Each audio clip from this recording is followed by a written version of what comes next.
permission to come aboard.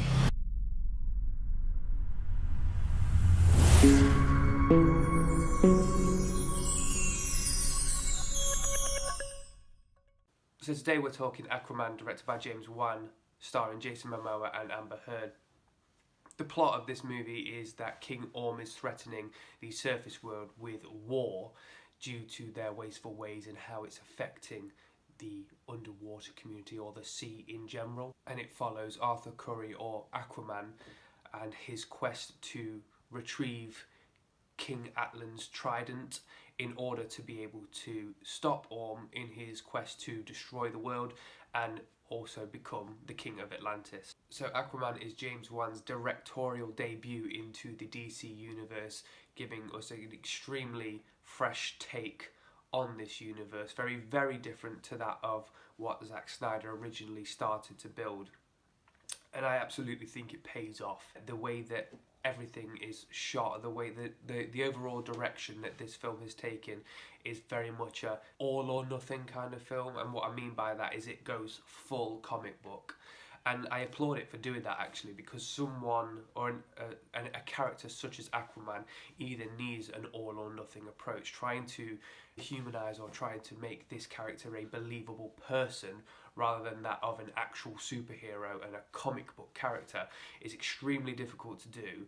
And I think if it had it gone that way, I don't think that it would have turned out the way that it did. I absolutely loved this film, and I was a little bit confused as to why I loved this film so much, because when I was talking about what the film contained or the components of the film with the person that I went to go see the film with, nothing really should work. The script is poor, almost cheesily poor. The acting is very over-dramatised. The CGI for the most of it is really good, but there are some absolute train wreck scenes which look absolutely shocking. The pacing of the film is all over the place. The soundtrack of the film is extremely confusing, but I don't care about any of that, because when you combine all of that mishmash together, it makes an incredibly entertaining film that only gives you in moments a few moments to breathe.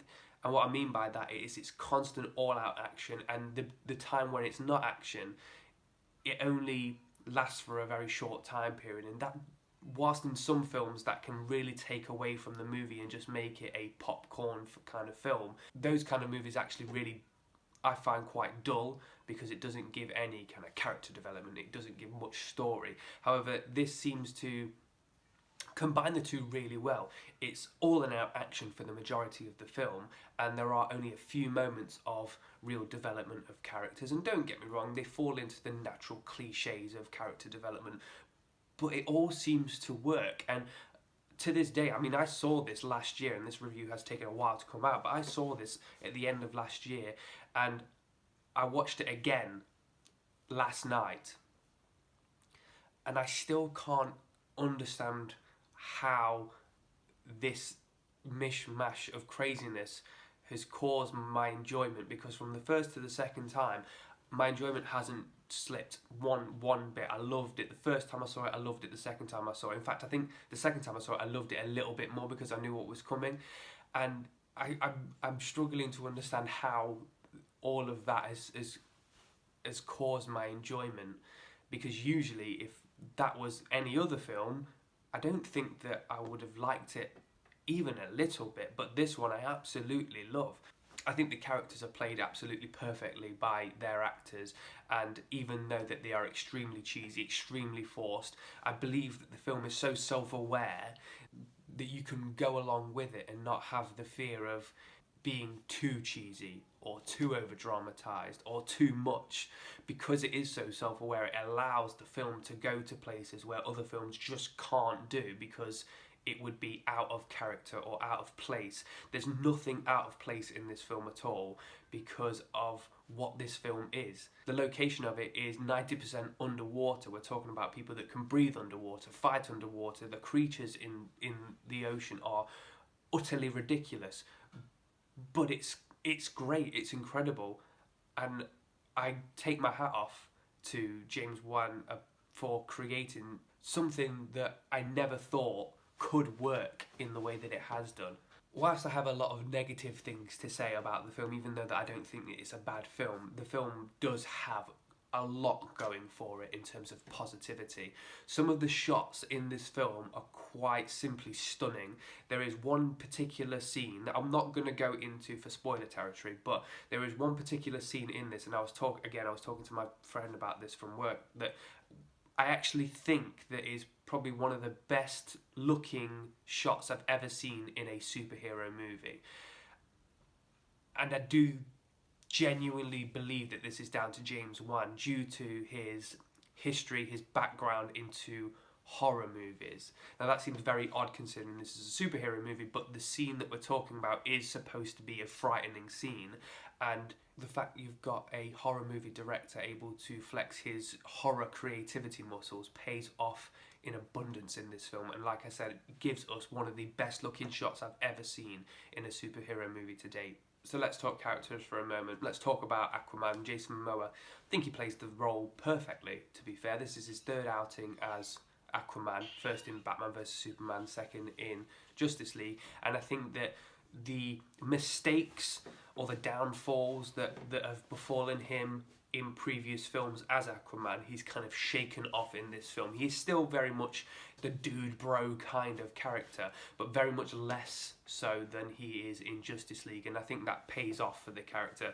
He's done a really good job with this one actually, because he has got some really quite funny lines. I think he's developed the character a lot more, obviously with his being his solo film, but I think he's been allowed to develop the character a lot more for this film that gets people more invested in him. So I don't personally believe that anyone can be invested in him by his portrayal of Aquaman in Justice League. I just don't think that people could get on board with that as much as they can do with this film. And I know that there's a lot more time spent with him in this film, exploring his backstory and understanding him a little bit more, but I think the performances are very, very different, and I think that his performance in Aquaman far outshines his performance in Justice League. Amber Heard as Mera does a good job as Mera. The thing that grabs you about Mera, and I think that is done extremely well again, is the way that they portray her water manipulation.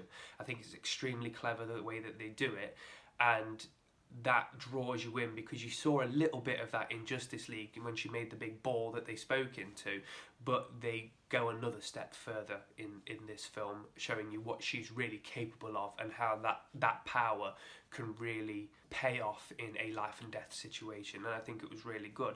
The chemistry between her and Momoa is okay. It's not the best, and that does fall into a few cliches, but it's, for what it is, it's absolutely fine. So King Orm, played by Patrick Wilson, I have to applaud Patrick Wilson in this film. He really gives it a comic book performance, and he goes all out in it. The cheesiness is rife with King Orm, and I think he does the character extremely well. He does the character justice, and overall gives a great performance as King Orm. Would I recommend this film? Absolutely. Who wouldn't want to go see craziness on a plate? That's exactly what this film is, and I would absolutely recommend it, and have recommended it to anyone. It's not going to be everyone's cup of tea. As I said, I watched it again last night with my wife. She didn't share my enthusiasm for the film. However, I firmly believe if you are a comic book fan that is invested in the character of Aquaman, you will absolutely love this film.